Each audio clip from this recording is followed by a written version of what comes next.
I'm your friend, Dr. Charles Apoki.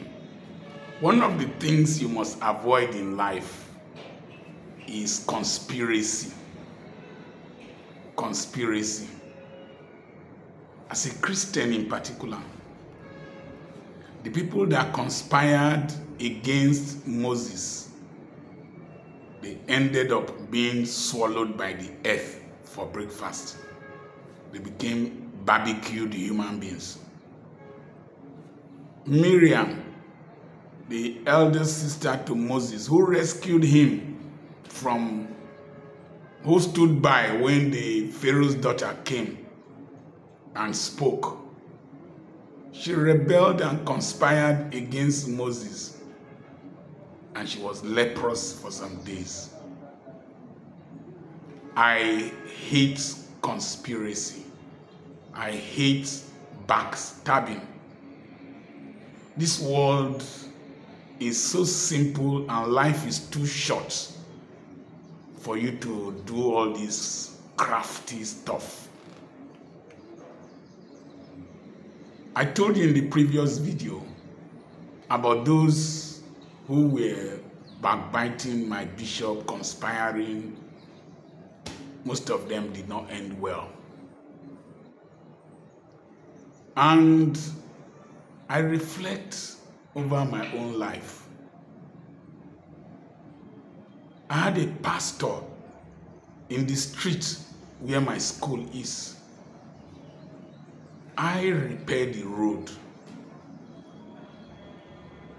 so that traffic can flow to my school. One day, one pastor conspired with some of the people resident in the entrance to the street. He deliberately put his motorbike to prevent traffic from flowing. And he came out, he was reading his Bible as if he was preparing lesson notes, lecture notes, or preaching notes. He knows me very well. He knows that I know his district superintendent. He knows that his general overseer has come to my house. He knows that I have preached in their headquarters in Okpoto. He intentionally was restricting traffic. When I told him to remove his bike so that he came out, Dr. Poki called my name. When did you come into this town? Are you the only one running school? How do you get your money? You don't even do miracles. And then his conspirators shouted, "Ooh, blood money, blood money." He was intimidated by my success. Real small success. Not even now. Assuming he had come to meet me, Dr. Apoki, how are you managing? Please, share with me. I will have shared with him. He went inside, brought out a machete that he will machete me. He will break my windscreen. He will make me spend money. He didn't know he was playing with the wrong guy. And I made a few phone calls and people came. And my drivers, then I had up to 7 drivers came and handled him. Then I took him to the community leadership, because in that community you don't just call police anyhow. I took him to the community leadership and they fined him 50,000 that have been there for years. I had not given any person any trouble. And he started saying, "You people are the ones who said we should do it. Now all of you have run back." Or his wife was saying it.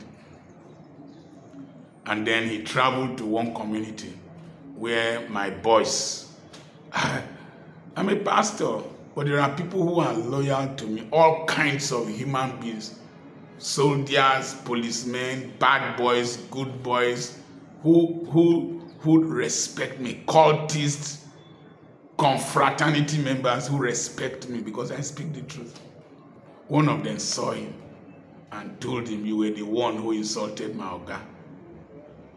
Now, what if I want to deal with you here? He started begging and started apologizing. For some time now, he has been going to a pastor's prayer meeting.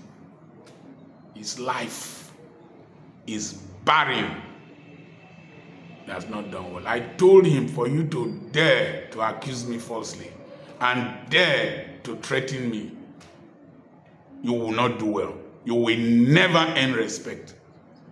And he has been going to meet one bishop or the other.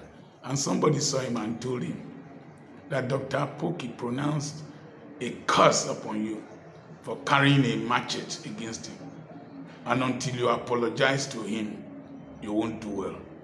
He raised his face for some time, stayed. He said, no, I won't apologize. He was low coming. I know another pastor. I mentored him. I was to preach in his wedding. On my 60th birthday, somebody sent me a cow, a Yoruba man. I've never set my eyes on him till today. That pastor that I mentored went to Enugu to preach when he was in the university there. I was to preach in his wedding. My wife had a fracture that day, so I couldn't go. And he has not come to ask of my wife. Started castigating me on social media. And I responded. I can fight a good fight. And I responded. After some time, his wife saw the post he made and rebuked him. And he sent me a note that it was pastors in this locality that pushed him to attack me. Go and look at him. He is dry. He doesn't look like his age. And he's parasiting somewhere whether I could get a good life. But I'm doing well. I know a pastor. His general overseer had an accident. The general overseer's wife died. The general overseer's leg was suspended with POP, plaster of Paris. This boy that the general overseer took from the village, gave scholarship to Bible school, was pastoring under him. Led some pastors to break away when the man was most vulnerable. I went to open a church with those members.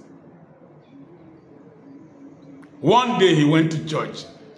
The members told him to walk out of the church with his Bible and his wife.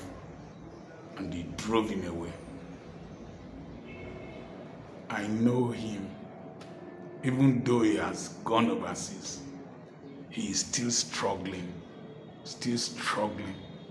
Unless he goes back to that man and the man prays for him, that conspiracy still against him will work against him.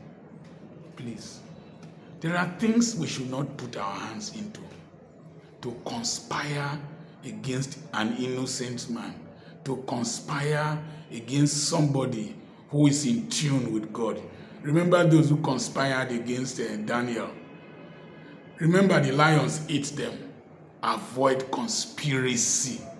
Particularly if you are a Christian. Particularly if you are a pastor. That's why some of you are not doing well. Interrogate your life. Let your hands be clean. Let your heart be clean. I remain your friend, Dr. Charles Apoki. God bless you. Not everything is caused by the devil. Send a message to +234 705213 6763 to join my WhatsApp group and to register for the online real estate seminar coming up on the 9th of March by 7 p.m. Nigerian time. God bless you.